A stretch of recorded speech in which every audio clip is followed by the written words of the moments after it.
Go for Noreen, gosh. Okay. Before September 5th, 1982, I was a homemaker, housewife, mother. I lived what I've considered to be a normal, happy life, doing things with my kids, going to ball games, baking cookies, doing all the mom things. And then on September 5th, my entire world blew apart when someone kidnapped my son, Johnny, while he was delivering his Sunday morning papers in West Des Moines, Iowa. That morning started out very early for him, like any other day. He left the house at about 5:45 in the morning. He headed down the street pulling his little wagon and our dog riding along with him. He got as far as the corner, about a block from our home, when a man stopped him and asked for directions. Johnny was always instructed not to talk to strangers, so he didn't go over to the car and spend time. The other kids at the corner, who were the witnesses, were the ones that reported all of this to me. As Johnny walked away from this man, the man suddenly made a U-turn in the middle of the street with his car and sped back up the street and pulled in right where all the boys were gathering their papers, folding them, and preparing to deliver their own routes. The man shut off the engine to the car, opened the passenger door, and slid his feet out onto the curb and started talking to all the boys. He spoke with a very slurred speech pattern, according to what I was told by the witnesses. Johnny turned to one of the witnesses, Mike, who was 16, and he said, "This man is nuts. There's something wrong with him. I'm scared and I'm leaving." Johnny threw all his papers into the wagon and took off down the street. The other boys that were at the corner at that time also left. There was a 44-year-old attorney that had pulled up with his car to grab his son's papers. And he had paid attention to the man and the license plate, but didn't know that a crime was about to occur.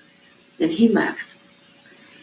Johnny, as he was walking down the street, was just minding his own business when Mike heard our little dog growl. At that very moment, the man who had driven up in the car suddenly pulled himself back in the car, slammed the door, started the engine, and then reached up with his hand and clicked the dome light 3 times. At that very moment, Mike looked down the street after Johnny, saw Johnny walking along, and then saw another man come out between 2 houses and follow my son. The man was about 6'3" and stayed about a half a block behind Johnny. I doubt very much that my son even knew he was being followed. He then went around the corner, out of the direct eyesight of Mike. A few seconds later, Mike heard a car door slam, the screeching of tires, and he saw that very same car that had been at the corner where he was sitting earlier run the stop sign, turn left, which was north, and head straight towards the interstate, which is out of town. This all took place in approximately 12 minutes from the time my son left home. At the time, we were asleep. His father and I were home asleep. We did not know our son was kidnapped. Normally, the routine would have been for Johnny to come in and wake up his father to go with him on the paper route. That morning, for some reason that I do not know today, Johnny did not come in and get his dad. He went on the route alone.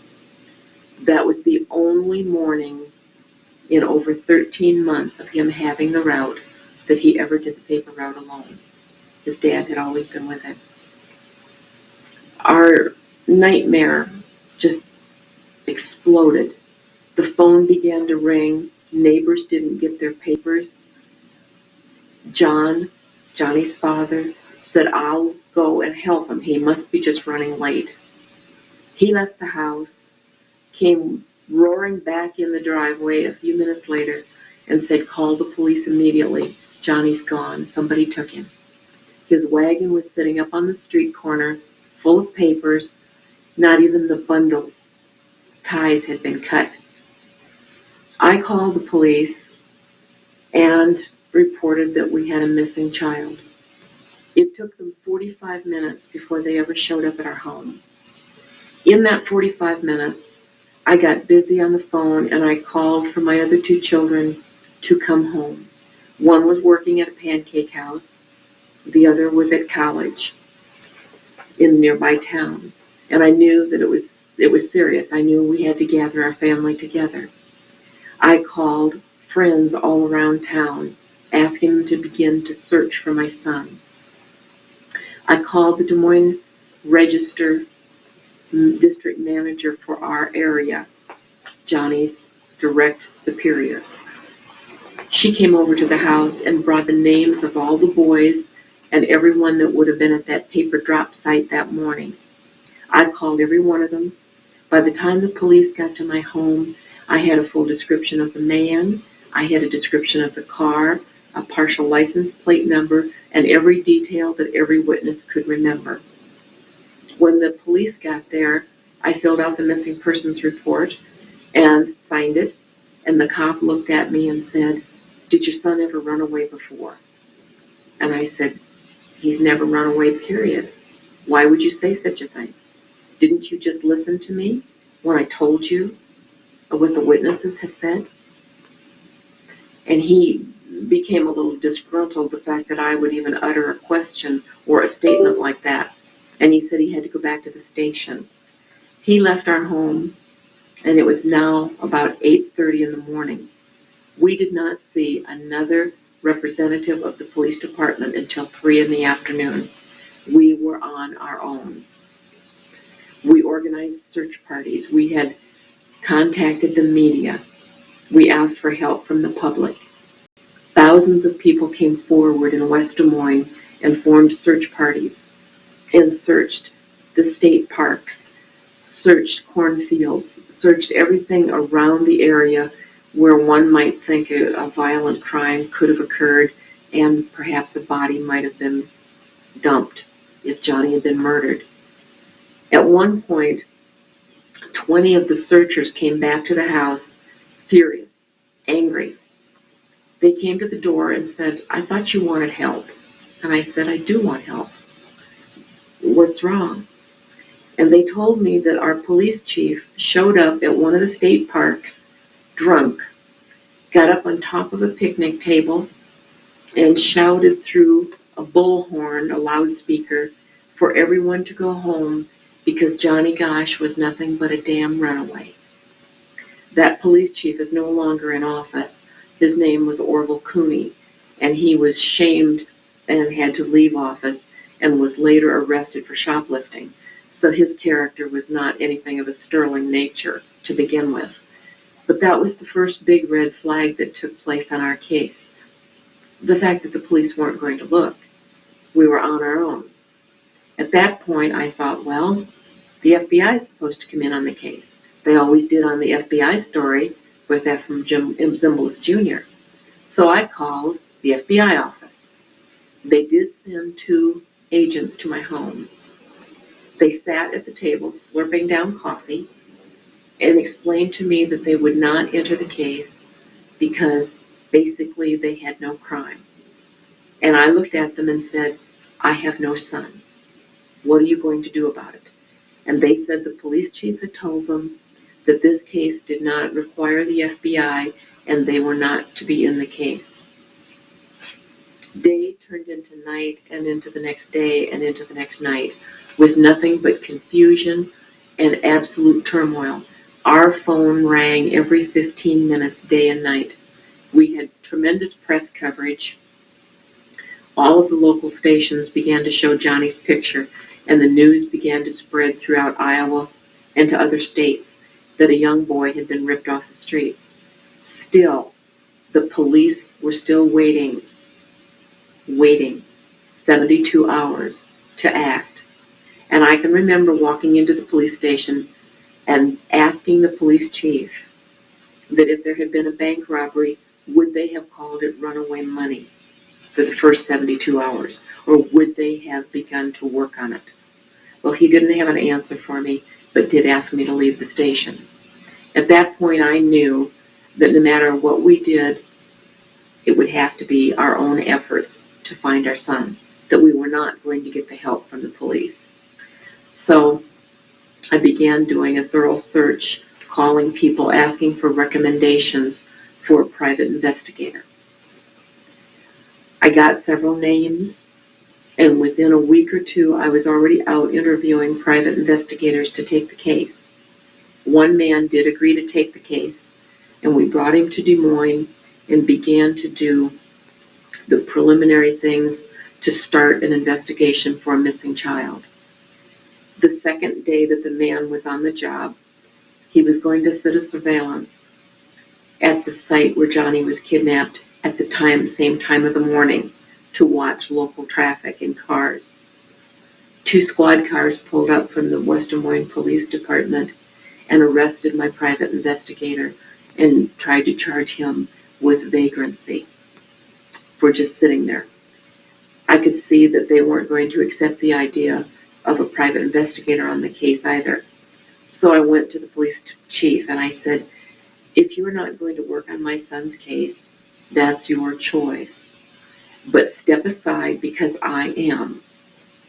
And I informed him that I did not want to see or hear again that my private investigators would be disturbed or arrested. They were licensed in Iowa to operate, and he had fair warning to back off if he was not going to do the job. He decided to back off. He didn't do the job either, but I had good investigators, and we began to gather information. One very important piece of information that we did get came from an interview. The private investigator brought in associates from his office, spread them out in a radius from our home, and they did house-to-house interviews. During one of the interviews, one of the neighbors told him that he had seen a van parked the wrong direction on the street with the motor running, and it was a loud engine. So it caught his attention, and he watched for a little while out the window, and he saw a car pull up next to the van and saw that 2 men were loading something long wrapped in a blanket from the car to the van, and then they all jumped into their vehicles and drove away. He thought it was odd at the time, but at the time he did not know a kidnapping had just happened a few blocks away. We kept that information. We did not share it with law enforcement. And I did that for a reason. Because I knew that someday somebody was going to come forward with that piece of information. And if it had not been broadcast through the media, in newspapers, magazines, or any other way, then I would know that that person was telling the truth. It took many years of leads, disappointments, things that we thought would pan out to be the culmination of the case, that we would get our son back, only to be disappointed. It was like a roller coaster. It took 9 long years, and finally, one day, a young man who had been through torturous hell, who had been abused sexually, had been part of a pornography and prostitution ring, was accused of perjury and sex crimes, was sitting in jail. He confided to his attorney, John DeCamp, from Lincoln, Nebraska, that he had taken part in the Johnny Gosch kidnapping. John DeCamp thought, whoa, that's a big case. I better notify the parents. So he called our home, and I happened to be away that night. I was working, and my husband, at the time, my ex-husband, took the call.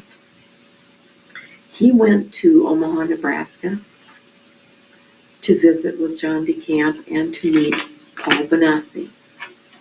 He, however, did not tell me, and I did not learn about the existence of Paul Benassi for another 2 years. He kept it completely quiet.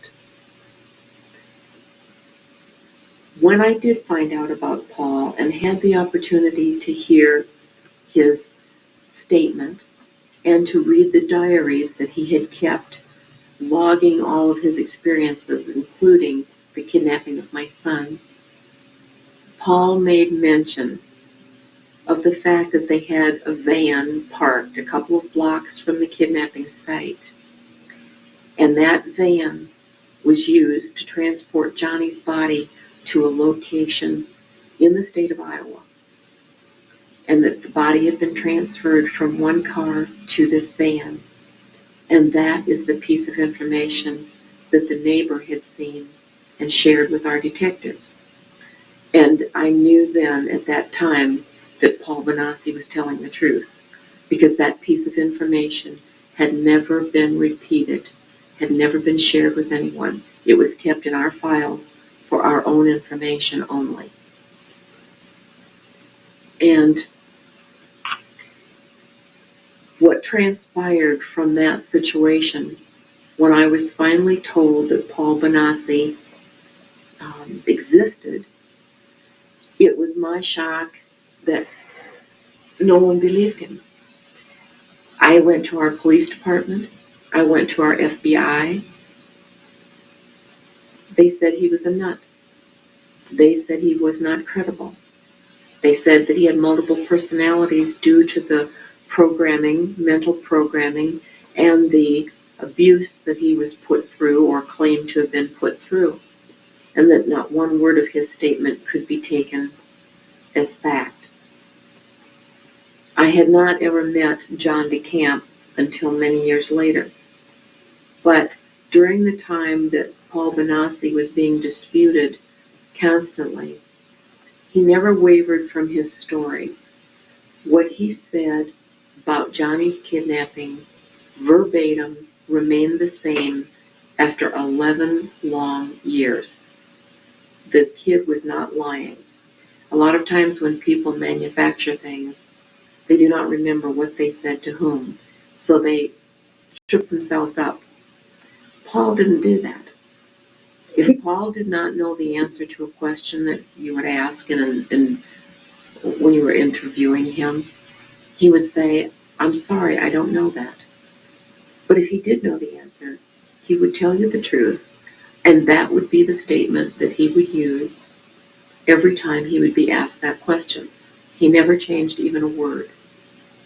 That impressed me. One of the things that happened at the time that Paul, or just about the time Paul was coming forward with all of this, but it had not made the news yet, I was invited to be on a TV show, one of many network shows, and I was on with 3 psychics, and it was the Geraldo Rivera show. They were going to have these psychics make an attempt to solve Johnny's case. The one psychic said she wanted to talk to me after the show, privately. So I agreed.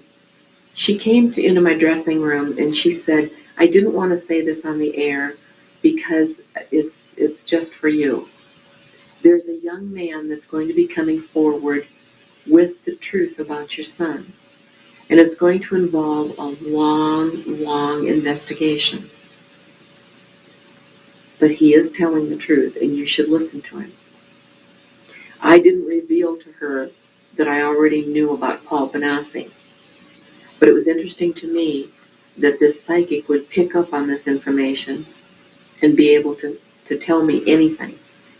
Up to that point, I had not placed too much credibility in the psychics that had come forward on this case, because there had been several hundred that called me, but no one had an answer. What my son was involved in was an organized kidnapping. It was not a random kidnapping. They knew who they were coming after. They had photographs of him ahead of time. I know this because a neighbor of ours saw Johnny being photographed on his way home from school 2 weeks before the kidnapping. The car had out-of-state plates, and the man leaned out the window and had a very long telephoto lens. The neighbor had reported it to the police. The police said it's not a crime to take pictures, which I can't fault them for that. It isn't a crime to take pictures. But it turns out that those pictures are the ones that the kidnappers had with them the morning of the kidnapping. They knew they were coming after Johnny Gosch. Paul Benassi was in the back seat. He was young. He was only about 4 years older than my son when he helped to kidnap him. They used a child to lure another child to the car. Many times parents feel that if they tell their kids not to talk to strangers, that's enough. And they're meaning stranger adults. In this case, these kidnappers were very clever because they used a kid to lure a kid, and it worked. Evidently, Johnny came close enough to the car, they grabbed him and pulled him in. And that's why he was kidnapped. That's how he was kidnapped. Paul Benassi had been part of what became known as the Franklin Credit Union scandal in Omaha, Nebraska. Franklin was a credit union operated by a man by the name of Larry King.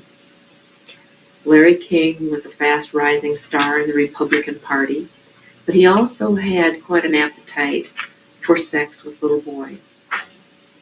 And he operated a very well-tuned pornography and prostitution operation, where they would use young boys from Boys Town, as this was reported by many victims that came forward. Approximately 80 children came forward, all naming names in Omaha, Nebraska. This was all part of and tied to Johnny's kidnapping. And then I began to recall, 11 years later, that shortly after Johnny was kidnapped, about 3 weeks, there had been an article in the Des Moines Register. And there were 2 young girls taken from Des Moines. They were aged 13 and 14. They were taken to Omaha, and they were put into a pornography ring. They were found, they were returned to Des Moines, and the men were arrested. I took that clipping from the newspaper, and I went to our police chief, and I asked him to investigate it. And he looked at me, and he said, I don't have a feel for that, so I'm not going to do anything. I asked him to call the police chief of Omaha just to ask about it. Since Omaha was 2 hours away from Des Moines, that could be feasible that they could have come from Omaha to Des Moines to take these girls. They certainly could have taken my son too. Still, I could get no help from the police. I went to the FBI office and asked the same question. They told me they would not do it. So at that point, I did what the only thing I could think of to do, and that was to call a press conference. And when I did, I read the clipping from the paper, and I said to everyone that would listen, the reaction of the police chief and the FBI, that they would not even check out this lead. 4 days after I did that TV interview, I received the first of many death threats. And the man that called me on the phone said, if you don't stop rocking the boat and making waves, you're going to die. And I remember sitting back after I got the phone call and thinking, what boat did I rock? What wave did I make? The wave was asking about Omaha. I was knocking on the back door of the Franklin Credit Union scandal years before the story broke. And the authorities here in Des Moines were not about to let this story break. They were not about to solve Johnny's case. I later found out that our police chief, Orville Cooney, was very good friends with Robert Wadman, who is the police chief in Omaha, Nebraska. They had many parties, orgies, if you will, where they used young boys and girls. Our police chief would travel to Omaha to the parties with Bob Wadman. Bob Wadman was accused of getting one young girl, Alicia Owen, pregnant during one of these episodes. So then it began to make perfect sense to me why our police chief told people to go home at the search site that Johnny was a runaway, why the police chief would not investigate the possible Omaha connection. He was involved with the same people. Now, as sick as that made me feel, I at least knew what I was dealing with. I at least knew what my obstacles were and what I had to continue to do. And I had to continue to keep Johnny's story alive, letting everybody in America know what was happening and that children were being ripped off the streets. At that point, I organized the Johnny Gosch Foundation, and I developed a program called In Defense of Children. And I went on the road. I went on the road speaking in churches, schools, civic organizations, network TV shows. I gave over 700 speeches in 5 years' time. I gave up what I used to call my life, or any type of recreation or enjoyment. I threw myself into this effort. During this time, I drafted and wrote pieces of legislation for the state of Iowa, which I got passed into law. And those laws were patterned for other states concerning missing and abused children. So, to me, Johnny's kidnapping had to stand for something. He was gone, but there had to be some degree of progress that was made in the system because of what happened to him. And it was my job to do it. And I knew that. The speeches and all of the things that I was doing were constantly keeping his name out there. The awareness level was staying up. Every time I did a TV show or a speech, leads and information would trickle in for our investigators to look over and begin to work on. Slowly, piece by piece, we were able to put this huge jigsaw puzzle together and finally know what happened to Johnny Gosch and why and who's responsible and how they profited off of many young children. Kiddie porn is a multi-billion-dollar business in this country. The only reason that it is because of supply and demand and supply. Somebody has to supply the children to the pedophiles who have the yen for young children and the money to pay for it. My son just happened to be one of them.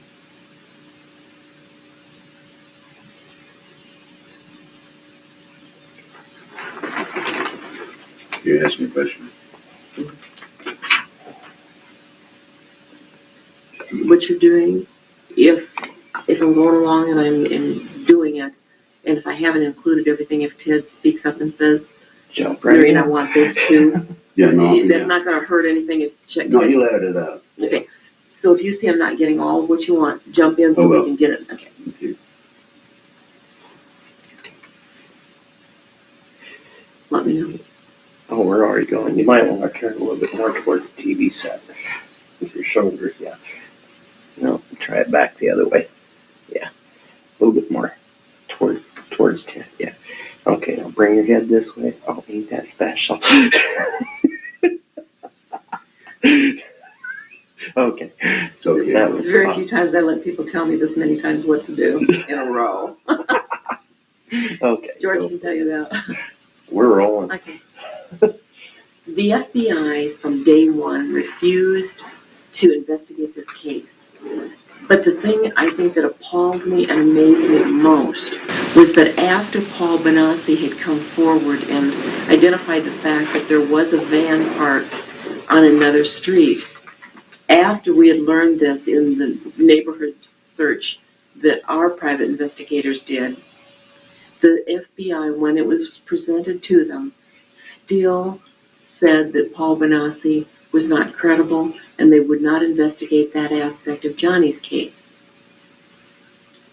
The FBI never did do the neighborhood search until I complained so many times and so bitterly to our senators, Senator Grassley and Harkin, both from Iowa, that the senators got in touch with the FBI office in Washington, and then the FBI in Des Moines were forced to do the neighborhood search, house by house. And one of the neighbors told me that the FBI was very disgruntled when they showed up to have to do the interview 3 years later, and said the only reason they were coming out to do it is because Mrs. Gosh forced it through the senators, that they had not intended to do it at all. The whole point with all of this, in my mind, is why? Why would a police chief not investigate? Why would he not do the things necessary to try and find my little boy? And why would the FBI refuse to investigate a bona fide kidnapping case that had witnesses? Why would they keep saying, we have no crime? I got so sick of hearing that phrase, we have no crime, that it just about destroyed me. Were they that stupid? Did they not know how to investigate a case like this? Were they naive? Were they just compliant in protecting some bigwig that was a pedophile? Or were they involved in it themselves?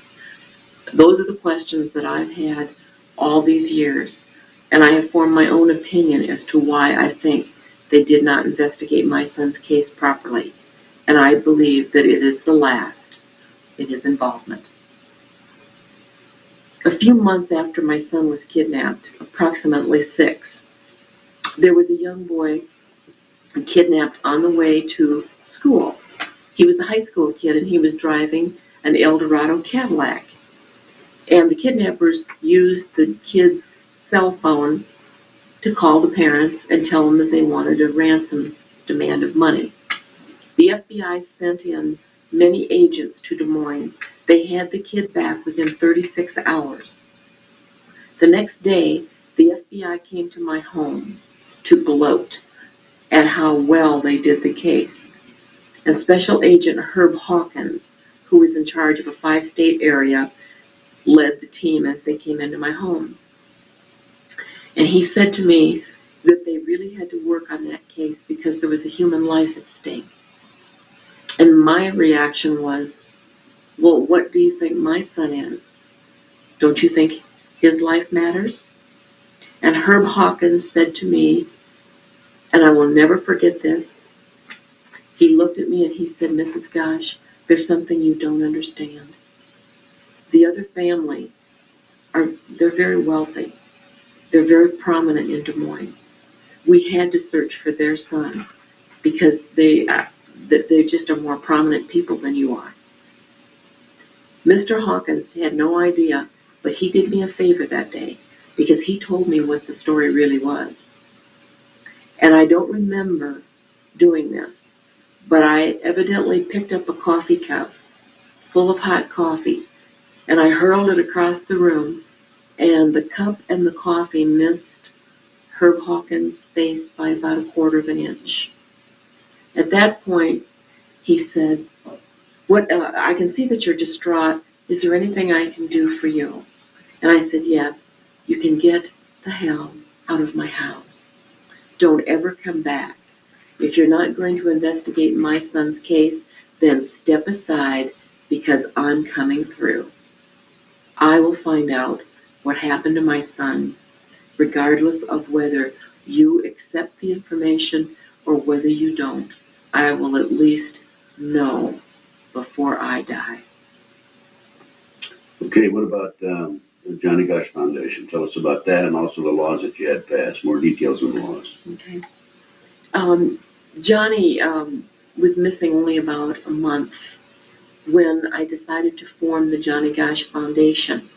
The foundation was to help raise money to pay for private investigators to search for Johnny. That was the primary goal in the beginning. As soon as we filed for a 501(c)(3) standing, the IRS contacted us and told us that that had never been granted before for a child that was currently missing, only for a child that had been found dead, and that we would have to prove that we were doing something for other children.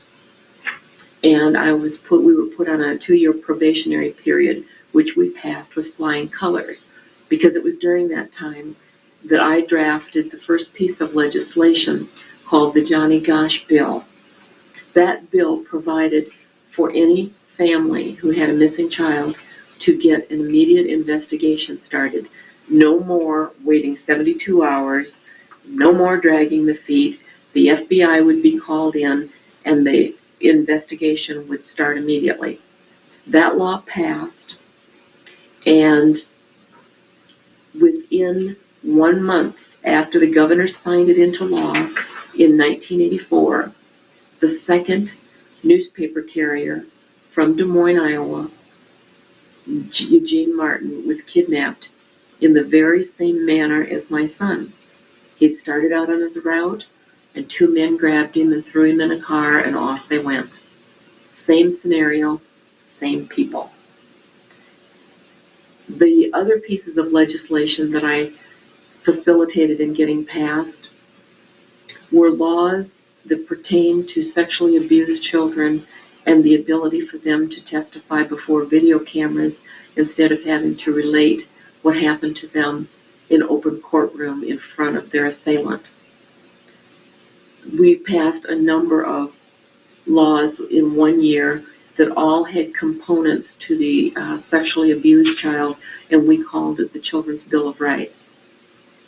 A lot of our laws that we passed here in Iowa were adopted by other states that border Iowa, so that we had some uniformity in the central part of the United States as to some type of code on missing and abused children. And it was about at the same time that the National Center for Missing Children in Washington, D.C. was formed. They had gathered parents of missing children and flown us all to Texas to testify before the Justice Department on video. We were to tell what went wrong in our cases, and we were to name names in terms of the police chief, the FBI, whoever didn't do their job. We were to explain how they didn't do it, why they didn't do it. I was one of the parents that participated. When it was my turn to speak, I related what happened to my son and the mistakes on the case. At the end of my speech, I stated that if the FBI was not going to investigate missing children's cases, then the Justice Department should cut their funding. And they should take that amount of money and give it to the organization to start a missing children's center, so that those of us who had missing children would have some government agency to turn to for assistance. At the time I did that, you could hear a pin drop in the room. John Walsh, who is now with America's Most Wanted, at that time he was just a grieving parent like I was, he came rushing over to me and he said, "I can't believe you said that. I can't believe you said to cut their funding." And I said, "John, I meant it. If they're not going to do the job, cut their funding and give it to someone who will." I said, "I'm very serious about it. Why does everyone think the FBI is a sacred cow that you can't challenge? They didn't do the job for my son. They didn't follow their own code of ethics for the criteria of a kidnapping case. Perhaps if they would have moved a little swifter, Johnny would be with me today." Tim? Okay, what about your husband being a suspect? You suspect he might be involved? Okay. A number of years after Johnny was kidnapped, I had the occasion to go to John DeCamp's office in Lincoln, Nebraska. And we were going to be discussing some avenues on the case to help bring it more towards a legal resolution and solving it. I entered the room, and John came over. I had never met him before. And he came over and grabbed a hold of my hand. He was very gracious, and he said, "Oh, Noreen, it is so good to see you again. It's been such a long time." And I looked at him and I said, "John, I've never been to your office before. I've never met you before." He said, "Well, of course you did. You came over here in 1988 or 1989 with your husband. And we all went out to the prison to talk to Paul Benassi." And I said, "No, it wasn't me. I have never been here." So at that point, John DeCamp called his main secretary and office manager in, and he said, "Didn't John Gosh come over here in 1988 or 89, and didn't he bring Noreen, and didn't we go out to the prison?" And Jan said, "Yes, he did. Yes, you did, but it wasn't this woman." And she pointed at me. "He brought somebody else that looks like her. It's not the same woman." I didn't know what to say. I was speechless. They later got out all of their telephone records going back to 1988 and 89, and we discovered that there had been a phone number and a fax number set up in Des Moines where John DeCamp was to call and or fax information on Johnny's case. But he was instructed to never, ever call the Gosh home and disturb Mrs. Gosh, only to use this other number, which has since been disconnected. Since that situation has taken place, I have learned and met 25 other people that all had been introduced to this other woman that my ex-husband made everyone believe was me. She looked a lot like me, and with the help of John DeCamp and the Attorney General of Nebraska, I was able to learn her identity and get her photograph. This made my husband look very suspect. How and why would he have an imposter of his wife, Johnny's mother, traveling around the country with him, going to speeches, going to prisons, speaking in many circles concerning his son? It took me a number of years to find out about all of this, but now that I have the truth, now that I know the information, it makes the big question mark over my ex-husband's head that much larger. What part did he play in this? Why on earth would he need to have an imposter? What was the purpose of all of this? There's no answers at this point other than perhaps he was involved in something that he was trying to keep from me as well. That may come out later. In the meantime, I've written a book, and my book is called Why Johnny Can't Come Home. It gives the entire story of Johnny's kidnapping. Who, how, why. And in this book, you'll find a picture of my ex-husband with the woman that he has professed to others and introduced to others as me. It has come to my attention, and I've been informed, that the woman posing as me, once she learned that her picture is in my book, has now had a stroke. I have not given her name publicly because it is still undetermined as to whether charges will be filed against her for impersonating me. And so until such time as she's charged with a crime, I cannot reveal her name publicly in this format. But all of this went on behind the scenes in the Johnny Gosh case. Now I ask anybody who's viewing this video, does this sound like a normal kidnapping case to you, where some pedophile would grab a kid, use them, and kill them? No. Police FBI not cooperating, someone impersonating the mother receiving death threats. None of these things are typical in a normal kidnap case. Why then was Johnny's case different? Who's involved at the top? Who's pulling strings? Who controls the FBI and the police to the degree that they would not look for a little 12-year-old boy who did nothing to anyone? That's outstanding. That little section there. That goes in the You video. should come to one of my speeches. Huh? You should come to one of my I've been to your speeches. speeches. Oh, Yeah, I remember I had a lecture and you Yeah, were in but the that was audience and I said, come on up. that was and just a pop-up thing. You should come to one of the ones where Oh, I really sure. roar. Okay, now, Fire, brimstone. Nor gosh. here's what I want you to cover. I want you to cover. Paul was the one that told you that the kids went, that they transferred Johnny to Sioux City and then to Colorado. Yeah, we didn't do. We didn't do that, so let's cover that. With Paul Benassi said so and so. I think we'll start back at the van. Yeah.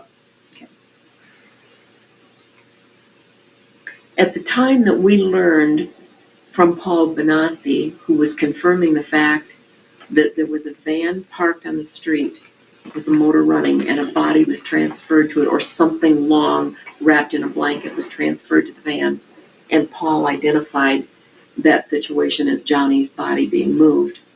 The van pulled out and headed for Sioux City, Iowa.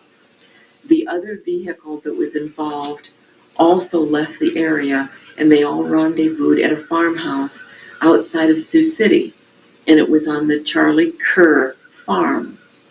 On that farm was an old house which has since been burned down, but Johnny was kept in the basement for a period of 2 weeks. He was sexually abused by Paul and one other young man on film. Paul was instructed to do this at gunpoint. After Johnny had been kept there for 2 weeks, a man by the name of, they called him the Colonel, came to the farmhouse and paid the kidnappers cash. Paul remembered seeing many big bills, $100 bills coming out of his wallet. They were paid in cash for doing the job of grabbing Johnny. Paul identified this man as Colonel Michael Aquino. He then heard that Johnny was going to be leaving and going back to Colorado and to the West Coast with Aquino. And Paul did not see Johnny again until 1986 in Colorado, so reportedly at the Colonel's home, where they were having an orgy type of situation with adults using children sexually. And Johnny was there with Paul and many other kids. At that point, Johnny's identity was known as the name of Mark, and his hair had been dyed black to change his appearance somewhat.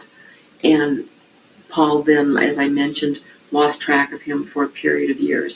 Let me interrupt you a minute. You said in Michael Aquino's home in Colorado. Is that right? Ranch.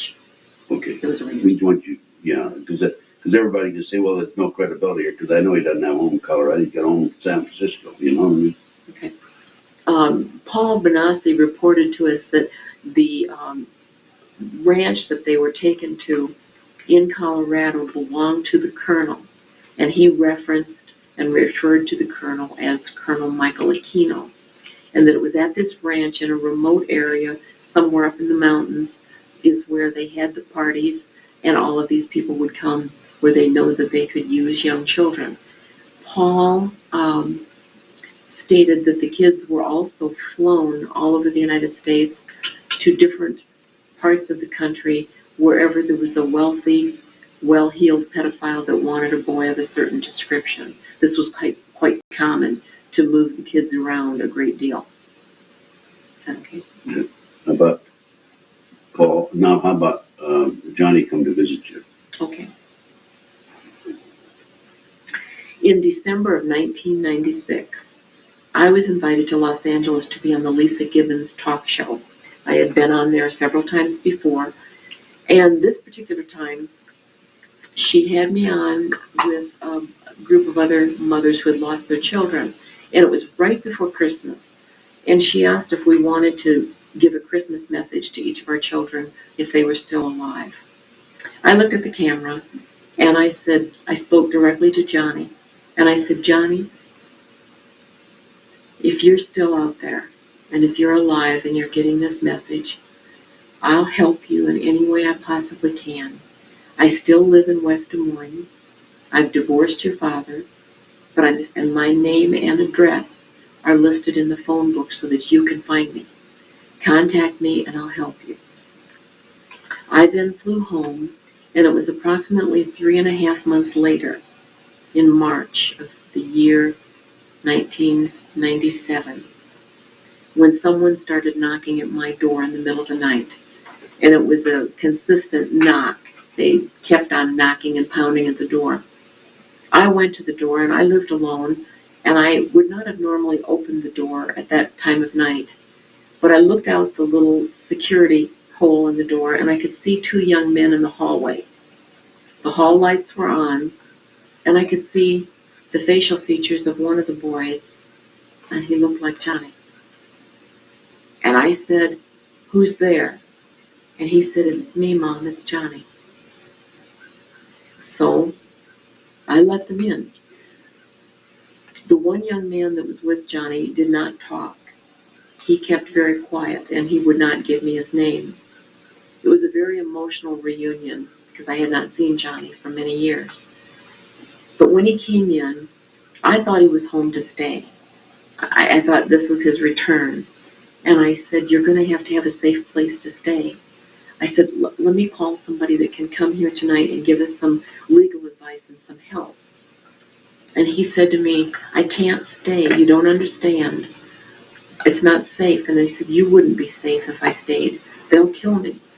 And then my son went on to talk about the high-level pornography and prostitution drug-running group that he had been taken into. And he talked about Colonel Michael Aquino. He talked about some of the local people in Des Moines, Iowa that he knew were involved. People across the country that were in high places politically, he mentioned. Some senators all the way to the White House. I sat there and I was shocked because I had not heard any of this. And he told me that he wanted me to get his story out. He wanted me to do something that would start to make some arrests happen so that he and the other kids that were involved could someday be free, maybe to go reunite with their families. But at this point, they had no choice but to hide out. He also explained to me that he and a couple of the other boys had stolen a car earlier, several years earlier. And that's how they got away from the actual kidnappers, the ones that actually controlled their movements on a daily basis, keeping them in safe houses across the country. And that when they stole this car, they went to one of the boys' homes, and his father was a CPA in another city, a very well-respected man. They stayed there several days. And from that house, Johnny and one of the other young boys went to an Indian reservation to live.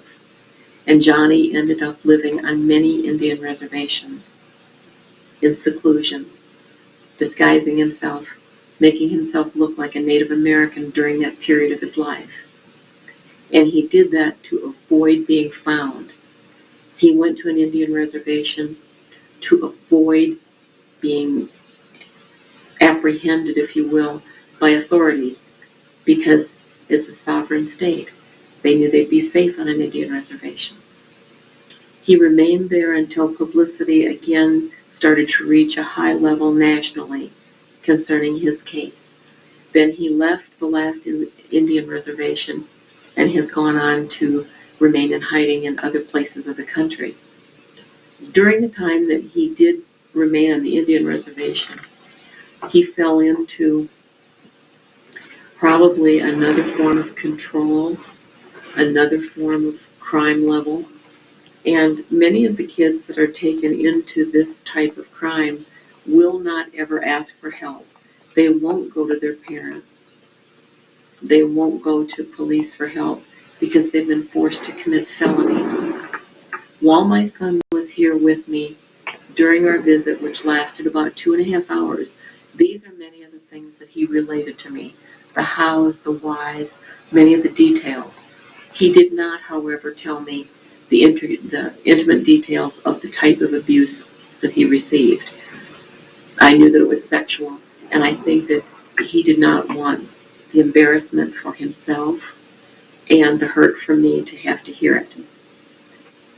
At one point, he said that he was going to have to leave because he couldn't stay any longer. And as much as I hated to see him go, I knew that he had to go for his own safety. When he and the other young man left my home that night, I ran outside after them, and they disappeared into the night on foot. I did not see any cars they got into. I did not hear any engines start up. So I know that they had to have had a car parked some distance away and then walked to my place so that they could slip away easily without being noticed. That was the last time that I saw my son. That meeting was very meaningful to me because I knew that he had seen the broadcast that I was on. I knew that all the TV shows that I was doing was for a reason, a good reason. The off chance that my son might see the message that I was still looking, I still cared, and I still love him. Did he mention any snuff films? During the time that we were together, Johnny mentioned that there were children that were killed during the filming of certain sexual films, and that those were called snuff films, and that those sold for very high prices, and they always had people who would pay the money for them. And in that type of a film, there had to be more children used because the main character died. And he did explain how that worked as well. A lot of people in America don't want to think that this is happening, let alone the degree of filth that is associated with it. But it is real, it is happening in our country, and not as many kidnap cases receive the amount of publicity that Johnny's did. So that is why a lot of people don't think we have a problem in our country. It's because you don't hear about it as much. I made Johnny's case a national case. I became his publicity agent in order to keep the story alive. But rest assured, a multi-billion-dollar business continues, and they have to have the children to do it. Did Johnny mention anything about other children being kidnapped, him being involved in, like Paul was, as a decoy and so forth? One of the things that disturbed Johnny a great deal, as he explained it to me, is that when they have the kids and they start to grow up and they outlive their usefulness in terms of a sexual object, they then are turned into perpetrators to kidnap other children. While they're still young, they're used as lures to lure other children. But in adulthood, they're turned into perpetrators. And so I am sure he didn't give details about his own involvement in that, but I am sure he has seen that side of it as well. And it would probably be considered by many that he would have committed and broken the law, committed crimes and broken the law himself for such acts. Okay, what about naming names? Who did he identify? I know Queen was the only name you mentioned so far. That was, when Johnny was here, he did name names, some of which have never been spoken of before to me. Michael Aquino was the big one that he talked about the most. But in terms of the politicians that he mentioned, he has stated the very same ones that Paul Benassi and many others have named and have been damned for doing it. And do you want me to name the same ones? I don't know we'll put it in, but let's put it on Tim. Okay. Some of the names that have come through other victims as well as my son. I wrote a letter to the FBI and I said election fraud violation. Right? To the U.S. Attorney first because I knew the FBI would probably ignore me. And she wrote me a nice letter back, said, I'm referring this to the FBI.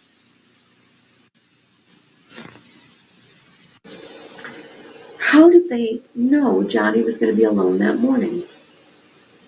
And I heard something in court that I'd never heard before, anywhere.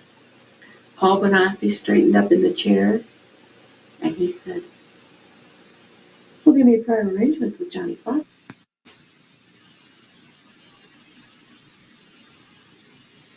How did they know Johnny was going to be alone that morning?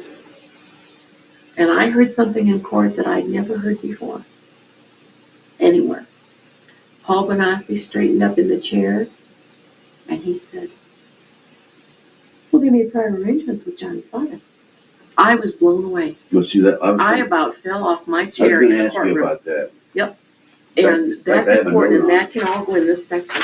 Yeah, I have a note on it. Yeah. On the father. Were you surprised when you heard that in court? I already did. Huh? You already had heard that? I have a note. Why? I have a note on that right here. I was going to ask you about that. Why the father? Weren't you suspicious when the father, in 13 years, the only time he never went with Johnny was that morning? 13 months. 13 months. Yeah. Yeah, I would. How did you know that John? Oh, wait a minute. Being in circles. I know. I remember what you told me in the camp's office.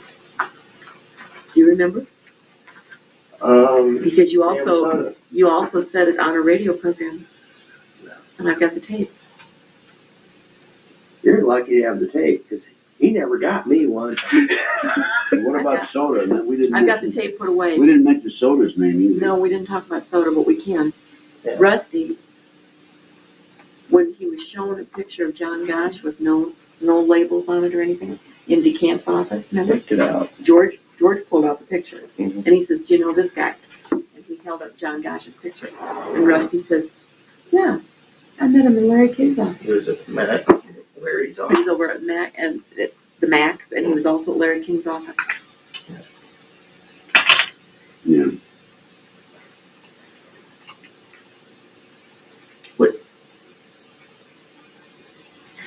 Karen Burns told me that the very first time she ever laid eyes on John Gosh, she suspected him.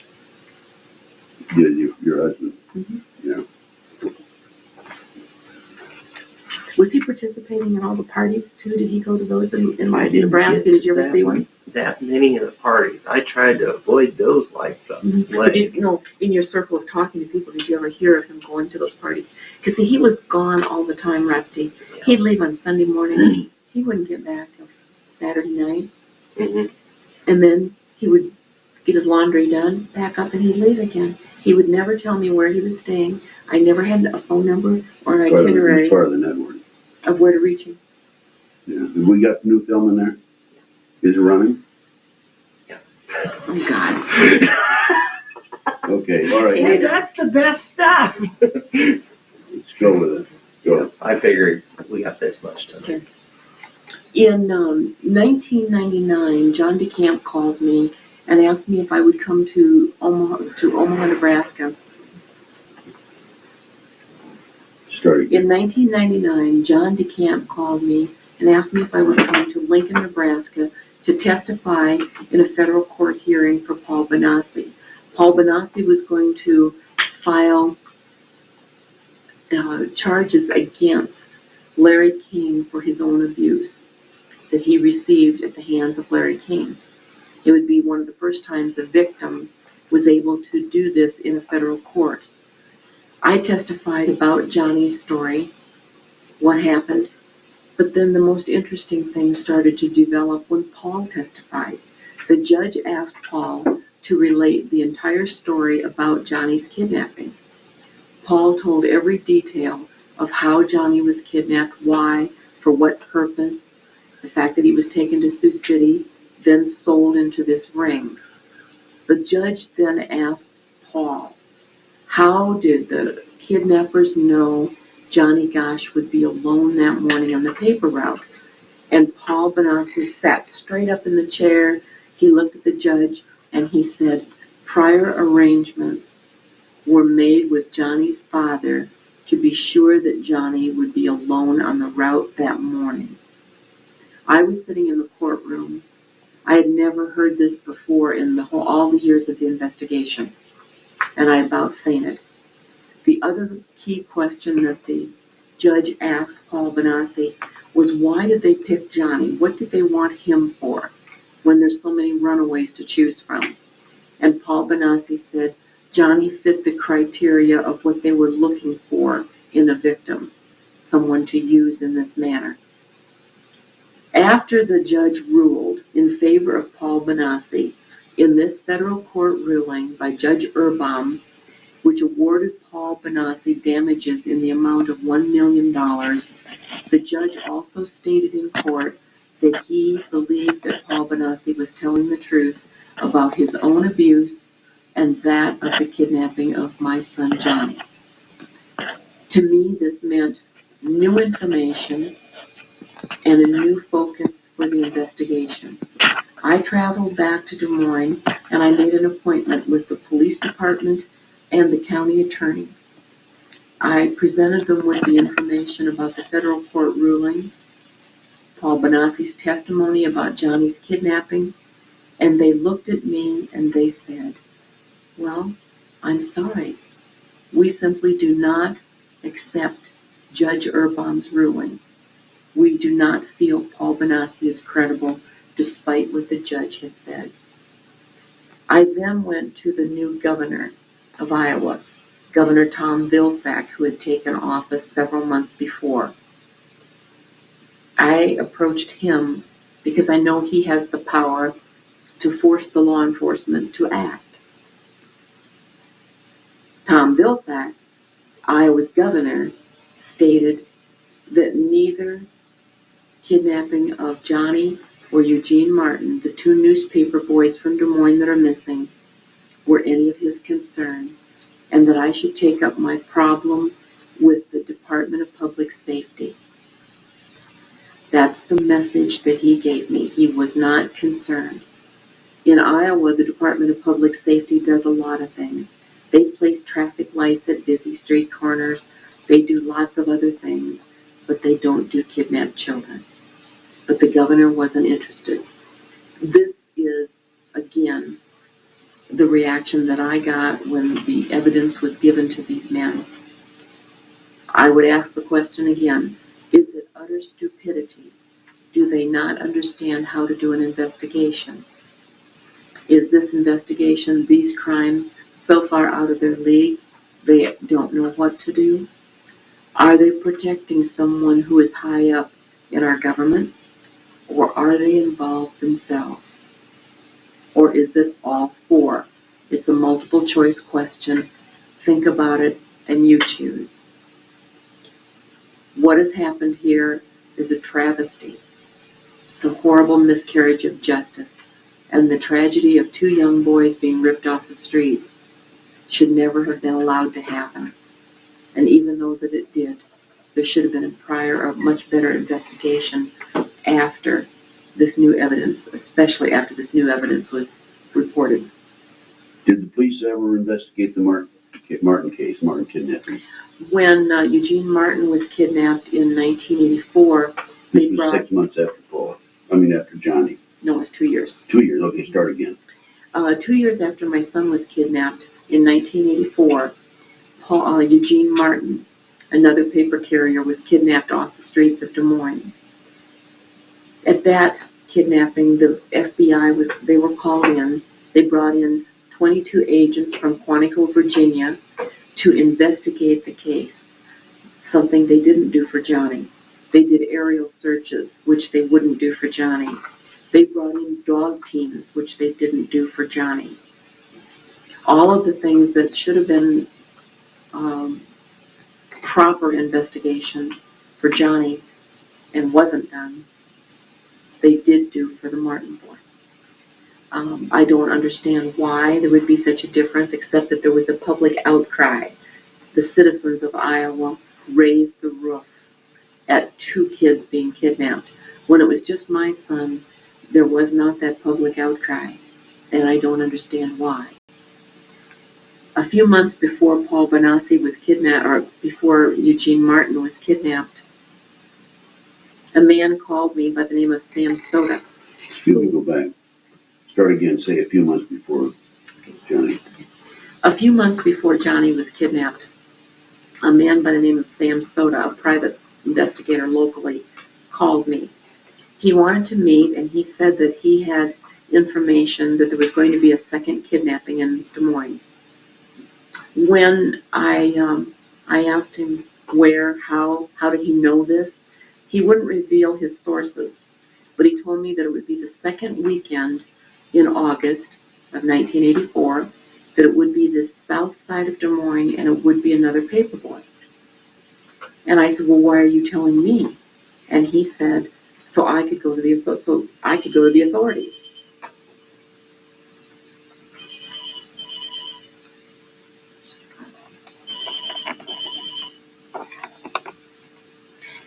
When I asked Sam Soda how he knew this information about a second kidnapping, he wouldn't reveal his sources, but he told me that he wanted me to go to the authorities and tell them. I had made a tape recording of that conversation. So I went to the Des Moines Police Department and wanted to play my tape for them, and they laughed at me. And they sort of patted me on the head and sent me out the door. I then went to the TV stations and talked to the managers of each of the TV stations here in Des Moines and told them about it. They at least listened, but they didn't want to hear my tape. I also then talked to Frank Santiago of the Des Moines Register, and I told him about this whole possibility of another kidnapping. At that point, I was to fly to Washington, D.C. to testify before the Senate hearings. I went, testified in Washington, and flew home. The next day, 2020, came to Des Moines to film Johnny's story. This was now August of 1984. Karen Burns, the producer, was in our home. After we did the interviews, I told her about this prediction of a second kidnapping. And I told her about Sam Soda, and I let her listen to the tape recording. And she said, well, what have you done about this? And I told her I went to the police, I went to the press, they all know about it. She says, I think I'll stay the night. So the film crew flew back to New York. Karen stayed in Des Moines. The next morning, my phone rang, and... Okay, start with the next morning.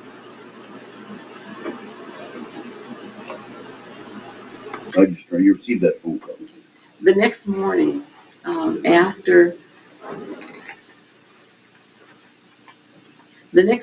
our phone rang early, and it was the TV reporter from Channel 5, which is our ABC station in Des Moines, and he was telling me that, yes, Mrs. Gosh, there's been another kidnapping, just like you said it would happen. And he was just out of breath. He was a real young kid. And I said to him, how do you know it's a kidnapping? He says, I just heard it. Hello? Hi. I'm fine. Okay. The next morning, my phone rang, and it was a reporter from Channel 5, our ABC station, and he starts out by saying, Mrs. Gosh, there's been another kidnapping, just like you said was going to happen, just exactly the way you said it would happen. The south side of Des Moines, another paper boy. He said, the FBI's been called in. And I said, how do you know all this? He said, well, it was on the police scanners, and they're treating it as a kidnapping right away. So I thanked him, and that was the end of it. I called Karen Burns at the Marriott Hotel. I woke her up, and I said, Karen, it's just happened. There's been another kidnapping, just as the man told me. Call and get your own film crew back here from New York. Don't use the locals on this one. So Karen called New York. They got a film crew on a plane, and by about 9 o'clock, they were into Des Moines. They blasted into the Des Moines police station with a microphone in her hand, and they shoved it in the face of the police chief, and they said, are you going to do aerial searches for this boy? They didn't for Johnny Gosh. Are you calling in the FBI? They didn't for Johnny Gosh. Are you bringing in canine teams? They wouldn't for Johnny Gosh. And they put the police chief on the spot, and this went on national television. Later, they continued to investigate the Martin case, and he was not found either. However, I thought the police would come to me like men and want to discuss the tape I had and want to know who it was that gave me the information. They did not. Instead, they told me that if I ever breathed a word of it to the Martin family, they would put a gag order on me and they would press charges against me, some kind of charges to make me wish I had never spoken to the Martin family. Well, it was apparent to me that they did not want the word out that the second kidnapping had been known ahead of time and that it could have been prevented. So what was Sam Soda in this whole concoction, this whole equation? Sam Soda, according to Paul Bonacci, they called him Soda Pop. Sam Soda, according to Paul Bonacci, brought photographs of my son to a motel room the night before the kidnapping and said, "This is the kid that we're taking in the morning." Sam Soda, according to Paul Bonacci, was present at the farm outside of Sioux City, and he watched as Paul Bonacci had sex with my son, and the pictures were snapped and taken of it. That he had been involved in the whole thing from the beginning, according to Paul Bonacci's testimony, which he gave in court, and which was ruled on in a federal court ruling as being truth. Did they ever find the Martin kid? The Martin boy's never been found. Did Johnny or anybody else tell you or Paul that the Martin kid was part of the same operation, the same ring? In many of the discussions that I've had with Paul Bonacci, as well as some other victims, some who do not want their names mentioned, they have all said that Paul Bonacci told the truth, that he, in fact, did know that Eugene Martin was part of the same kidnapping plot, same people, same purpose in mind, as well as other boys throughout the country. One such victim also told me that Jacob Wetterling, a little boy from Minnesota, was also a victim of this same group. Has Wetterling ever been found? No, all the boys are still missing. I have been told, however, that Eugene Martin and Jacob Wetterling are both still alive. Hello? Hang on. A breather? They didn't do anything. It was just a static thing. Okay, are you on camera now? Mm-hmm. Okay. Did you tell the police about Soda at all, or did you tell the FBI about Soda? Knowing in advance of this kidnapping? Yes, I told the police and I told the FBI about Sam Soda. And all they said to me was, he denies ever saying such a thing. And I argued with them, and the police were not willing to do anything about it. It took many years later before I found out why. There used to be a place in Des Moines called Barry's Lounge. And upstairs in Barry's Lounge, they showed films, all kinds of adult variety films, some that were kiddie porn. And a waitress that had worked there called me on the phone after Barry's Lounge burned and told me that Sam Soda was the one that used to bring in a big brown sack wrapped with lots and lots of duct tape. And he would disappear upstairs on the nights that they were showing the films of kiddie porn. And that he, in fact, was the supplier and delivered the goods on the nights that they had those films. What goods? The kiddie porn films. Oh, the films. Mm-hmm. And that is how Sam Soda factored into it, and that many of the people that came to see the films were some of Des Moines' finest. Do you have the names of these Des Moines finest people? The waitress did not give me the names. She just said that they were Des Moines cops and some Des Moines detectives that attended.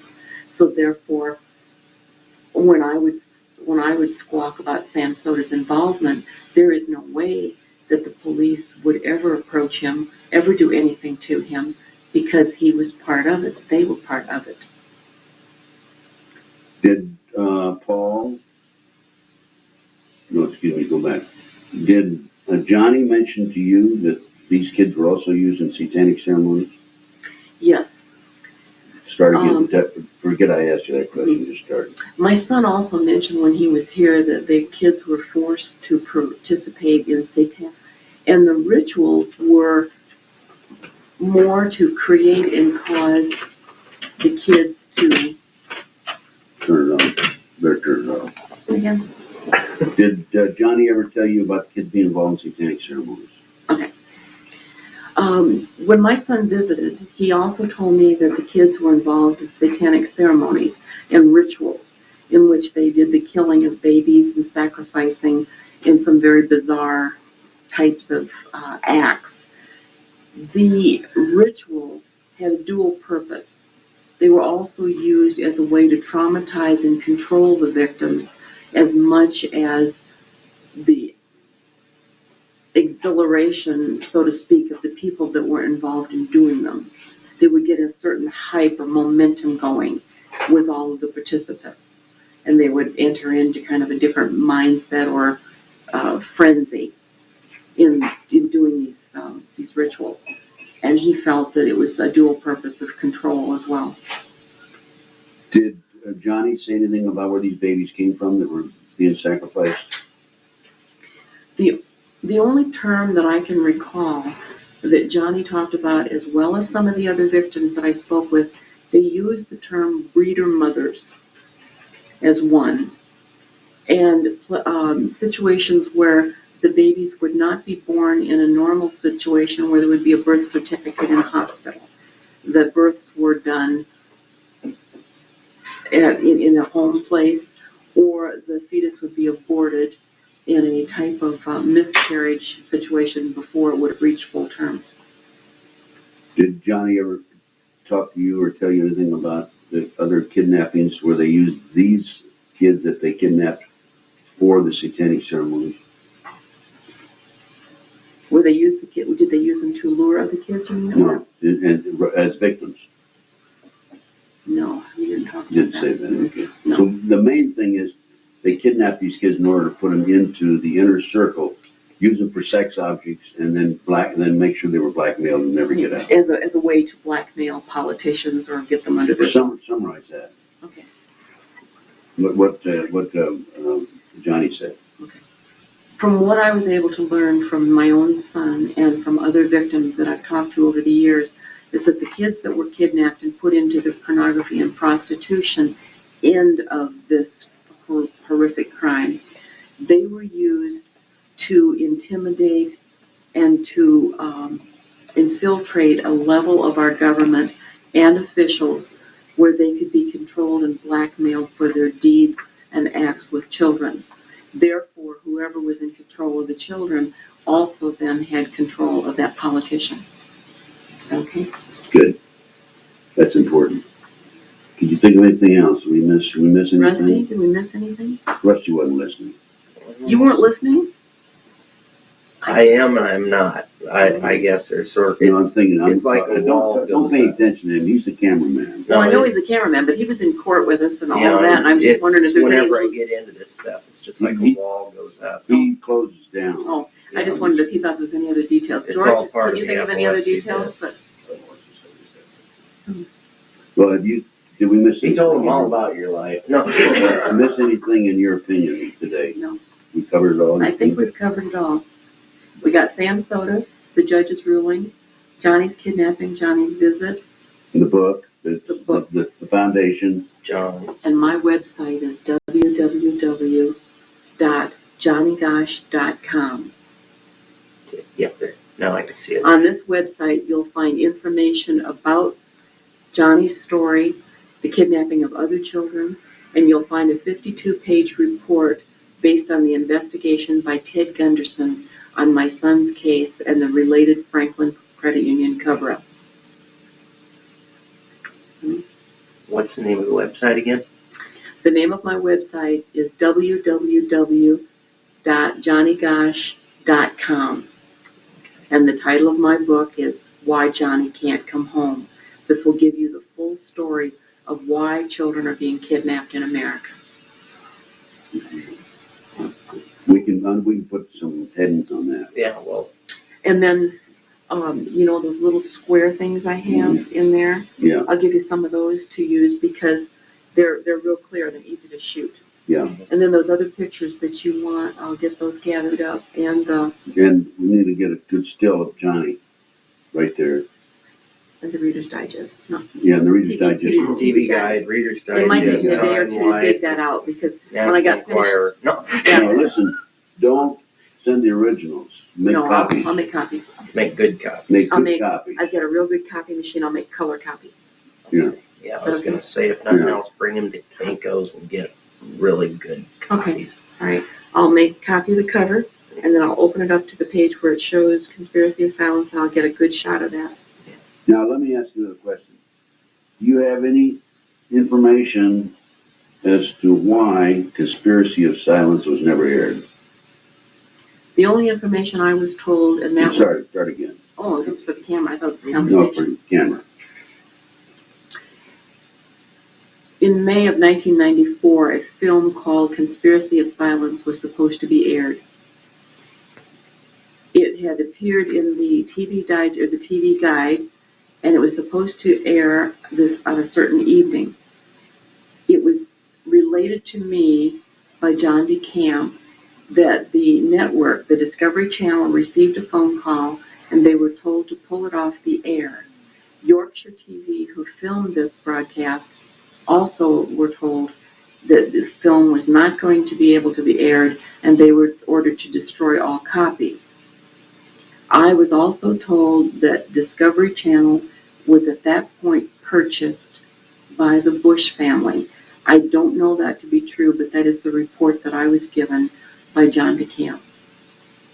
We'll get John DeCamp on that one. Because he's the one that told me that the Bush family bought it. And then that night, just hours before it was supposed to go on, it was jerked off the air, and then they were told to destroy the I copy. mentioned that they were paid for the film, $400,000 for their efforts in the film. So Yeah. Yeah, but they were paid for it. Yorkshire was paid for the rights to their work involved in the film. It was never aired. Oh, okay.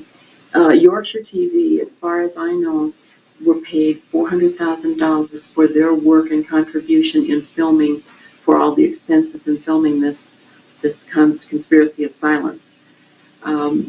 Who paid it? I don't know. Maybe John has some information on it. We're going to get with John. Yeah, I do not know who paid that money. Anything else we haven't covered you can think of? You talk about the second kidnapping here involving that. Mm-hmm. The Martin kid? Yeah. Yeah. Have there been any other Talk about the death threats I got. Any other kidnappings since then? Not in Des Moines or Iowa. Oh, I know a question I wanted to ask. In fact, I got my notes. Are we on camera now? Mm-hmm. What's the reaction of the Des Moines Register? In other words, did the Des Moines Register say anything or help you out in regard to the fact that the FBI and the police refused to investigate this? Did it come to your rescue? Did they give you adequate publicity? Did they support you?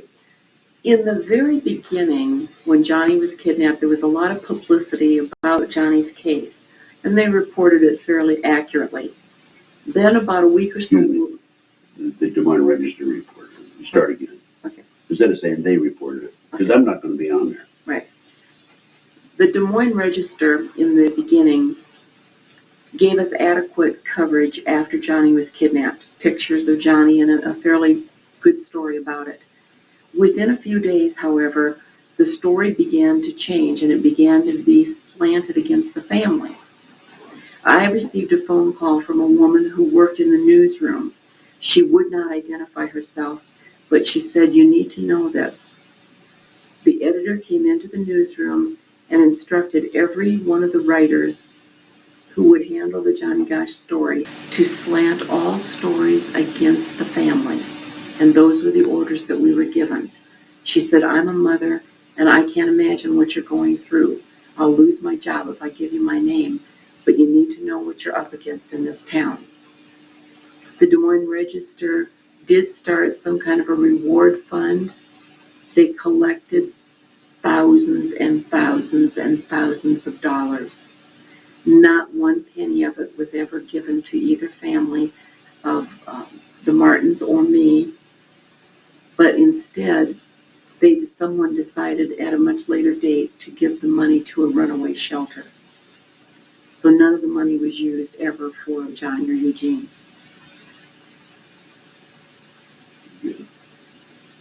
Okay. Runaway shelter. I mean, it wasn't the politicians or somebody's pocket. You know which runaway shelter? Yes, Ames, Iowa. Ames, Iowa. What? Ames, Iowa runaway shelter? George Belitza ran it. Do you have any other thoughts, George? Do you know him? George Belitza? He ran it at that time. I don't know. I think we've covered everything, don't you? I think so too. I mean, normally an interview with you would go 2 or 3 days, but but no, seriously, you can't get into an interview for video in all that detail. A lot of times when the big crews come in, it is 2 or 3 days. Oh, no. Because they do action stuff, they want you to, Yeah. like one wanted me to show what else I did in my life, so they wanted me on the floor doing yoga. Yeah. No, but I'm talking about real in-depth debriefing would take a long time. Oh, But that's because there's so much, but for the purposes of for what you wanted, to clip and snip a little bit out. Yeah, it's basically filler and highlight. Yeah. And you're going to want to hit the same points that John DeCamp and Paul Van Helsey bring out, so that it relates to how weave it right in. with Des Touch on Moines. the fact that 2020 spent years and hundreds of thousands of dollars working on this. And then canceled the show. Yeah, to do that, that's another point. Good, thanks, George. What would I do without you? I had no idea. Probably not be married. No, that's good. That's very good. Wouldn't he? So, the Des Moines Register, the Des Moines Register says the FBI will investigate, the police will investigate it. In 1997, I was approached by Karen Burns with ABC once again. They had done Johnny's story 4 or 5 times throughout all of the years. This time she wanted to do a 1-hour special called The Johnny Gosh Story, The Final Curtain, meaning the final conclusion of what happened. They spent 2 years and hundreds of thousands of dollars filming victims, filming everyone across the country that was remotely connected with this. And then we were told that it would not air. And they postponed and postponed and postponed until finally they told me that it would not air at all. In a later conversation with another producer at ABC, I learned that 2020 has spread the word throughout the ABC building that they own the Johnny Gosh story, and they are not going to show it or sell it to anyone else, that they will be the ones that will interview Johnny Gosh himself when he decides to come forward, and they will have the total exclusive in the country. And that is why it is on a shelf in ABC today and has not been aired. Do you think there's more than that to it? I believe, however, that there's much more to this. I believe that the producer, Karen Burns, has probably been threatened and or others in the organization bought off. Disney has bought ABC, and it is a big player in the whole Franklin Credit Union situation. I heard that Disney bought 2020. They don't own ABC. ABC is a corporation. Oh, they just bought 2020. That's what I heard. Disney and Warren Buffett was 21%. Yeah. Of the whole ABC. Because it's the corporation. Okay. Okay. All right. Thanks. Yeah, so let's start again on that. Okay. Disney's. Okay. Disney has purchased 2020, And from the investigation that has ensued with many mind control and sexual abuse victims, many of the kids were traumatized at the Disney World location. This came about at the same time that my story was killed and being held hostage at ABC. One has to wonder if this is related and connected, since it's all about abusing and sexually abusing and mentally abusing and physically abusing children. At the highest level. At the highest level in our country. That's going to work. Yeah. Mm-hmm. I think we can slice it in enough to where. Well, I know you're going to be dissecting it a lot. They spent an hour editing. Oh, I know. That's a big job to edit. Yeah. Biology class revisited. It makes me. I haven't interviewed him yet. I know. I'm going to interview him. I knew somebody should have just had a TV camera. You want to turn that off now? Oh, he likes to get all this candid stuff. That's right. No. That was when you were in the Senate investigating. My very first investigator, Denny Whalen, went to one of the auctions. Cover that. Early in the Johnny's investigation, shortly after I had hired Denny Whalen, who was a private investigator, he came to me and he said that he had learned that there were auctions of children that were taking place throughout the country, and that he had someone that could get him into the auction as a buyer, but he would need the financial backing that if Johnny came across the auction block that night, that he could buy him back for us, and the only thing we would be able to say to the authorities would be that we paid a private ransom. So we arranged for financing by taking a second mortgage on our house so that we had the cash available. He went to the auction. That particular one was held near Houston, Texas. Johnny did not go across the auction block that night, but Denny Whalen described to us when he got back that there had been 26 boys all marched across a stage-like area, all wearing nothing but their underwear, and they had a number hung around their neck on a string, and that each child was brought up and auctioned and then taken away. There were foreign buyers there from other countries and left that night with an American child. And did anybody else tell you about auctions anyplace else? No, only, Did Johnny mention auctions when he came home? he didn't talk about the auction. How about the investigating hearing you were having, you seen the catalogs? Say that again. The Senate investigating hearings you were having, where they had everything spread on the table. Oh, yeah, with the FBI, and the FBI covered it up. Okay, good. In August of 1984, when I testified before the organized crime hearings in Washington, D.C., I presented information about Johnny's kidnapping and the auctions that took place. Kenneth Lanning with the FBI also presented that day, and he also displayed on a conference table about 6 foot long all the paraphernalia that was seized during the arrest of a pedophile. One of the items that was seized was a catalog filled with pictures of children that had not yet been kidnapped. I asked for a copy of it, and I was told that I could not have that. The Washington Press Corps was there in full force. They filmed all of us. They filmed the table with the paraphernalia, and they filmed the picture of the catalog. It was reported in the Washington Press the next day. In subsequent interviews, Kenneth Lanning now has denied that catalog ever existed, and he denied saying that he ever testified to that fact, and he has in fact called me a liar. Don't feel bad. He's said some nasty things about me, too. Mm-hmm. George, you got any other? Yeah, but who hasn't? Rusty.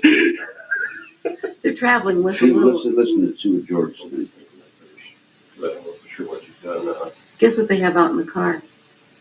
A black cat. I brought my one pussy cat. Well, we covered I think just about everything we talked about at lunch, didn't we? Yeah, I think we did. Those were good that you brought up though, because we had missed them. Yeah. You need another job? You mentioned anything, I know you probably said something about the book, but have you mentioned that there's probably been 60 or 100 more victims that have read your book come forward by Oh, email. yeah. People that have contacted me. Come forward by email if they're verifying if you're saying in there and that they're still looking for help and know where to go. Okay, go, that's good. Go ahead.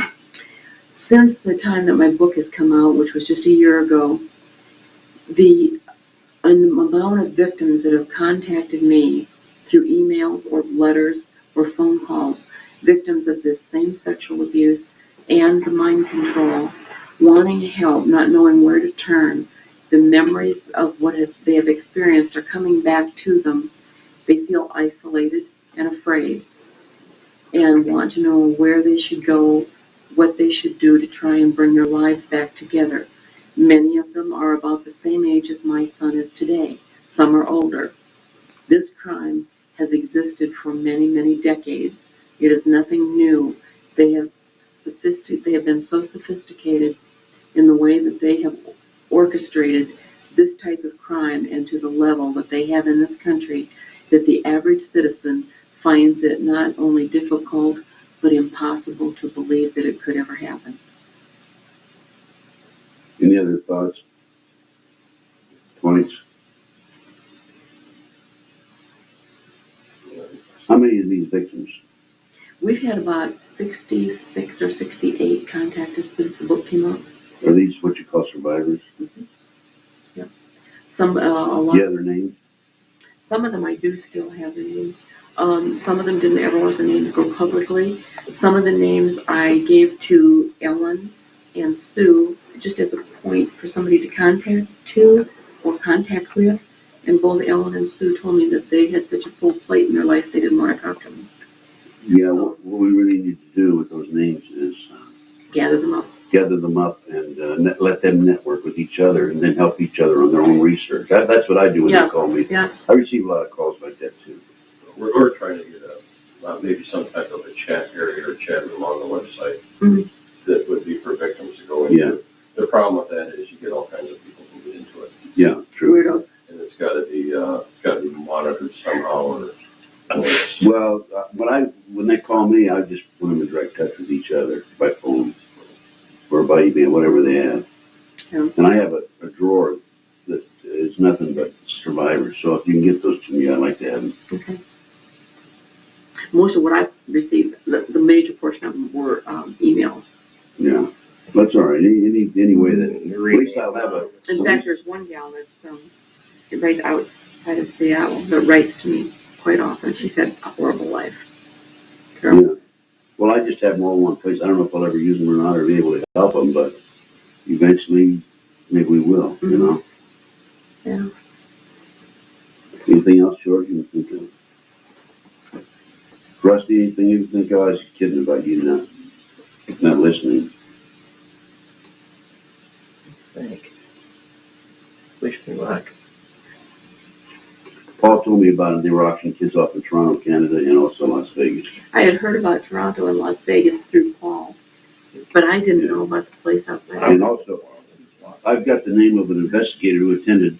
What's that? I was at one of them at Las Vegas. What were you brought there for? I was brought in with Larry. I didn't know what the hell they were doing. Mm-hmm. Larry flew into this one. And as far as I can tell from going back, it's up by Area 51. It was where? It's up by Area 51. Oh, by Roswell? Yeah, no. Roswell's in New Mexico. New Mexico. This is was it north of Las Vegas? Yeah, I Indian read it. Springs and Indian Springs, I think it is. I was rented it. absolutely shocked when you got in there. I was shocked, but I didn't dare say anything. Oh, no. You know, How they many were kids did they auction that night? what was there, about a dozen or so? It wasn't that No, look at many. me. I wasn't They don't there. have great big huge ones, about 20 kids at the most at a Paul time. told me he's been to 6 auctions, and the number varied from 6 to 36. Mm-hmm. And they were in Toronto and Las Vegas. And then I have an investigator on another case who's been to Lincoln at the barn. And I had a tip on an auction at the barn one night, and I called John. He started going up and down the road.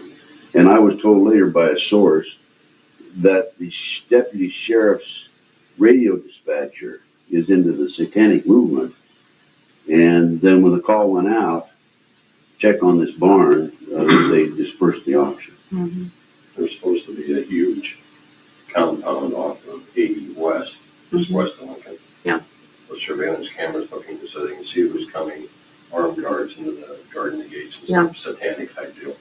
That the lady in Connecticut was telling us about. How far out east of Lincoln or west of Lincoln? It's the ways. Well, she said it's just west of Lincoln before, and then once you get west of Lincoln, you got, what's that, Grand Black, got nothing between there. Yeah. But it's gotta be a Didn't hilly she area. mention Norfolk? Or North? North Platte. North. North Platte. No, not North Platte. There's another town.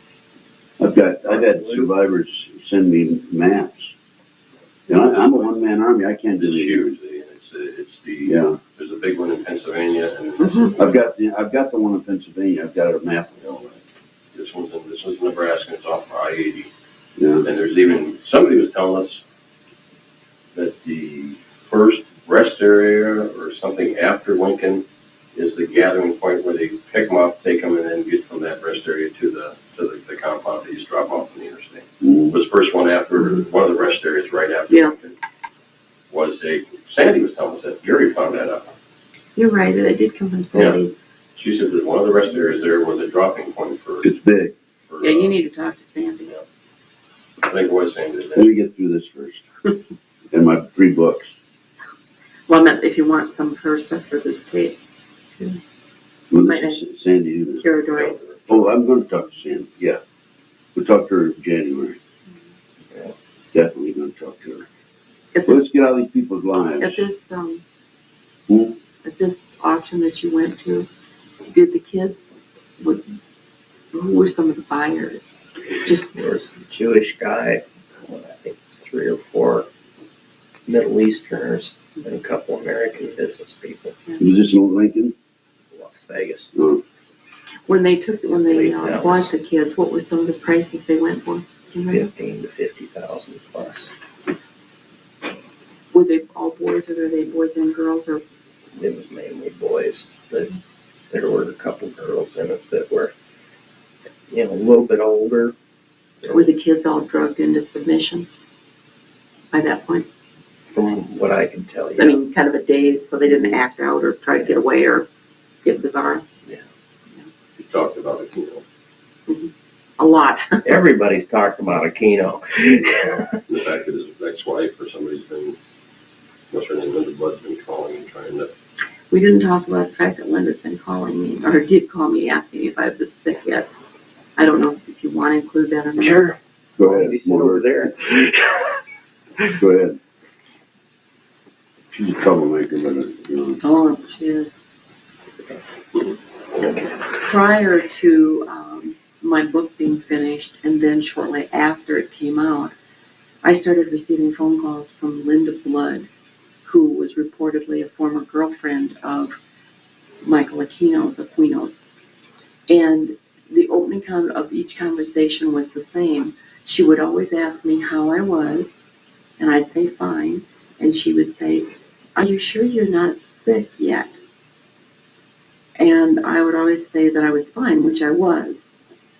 It used to concern me a great deal as to why she would ask me that question, except that I know that some of the people involved have ways to try and make someone else ill through a chemical or something like that introduced into their life. So I was sure that she was probably reporting any and all things that I said back to Michael Aquino.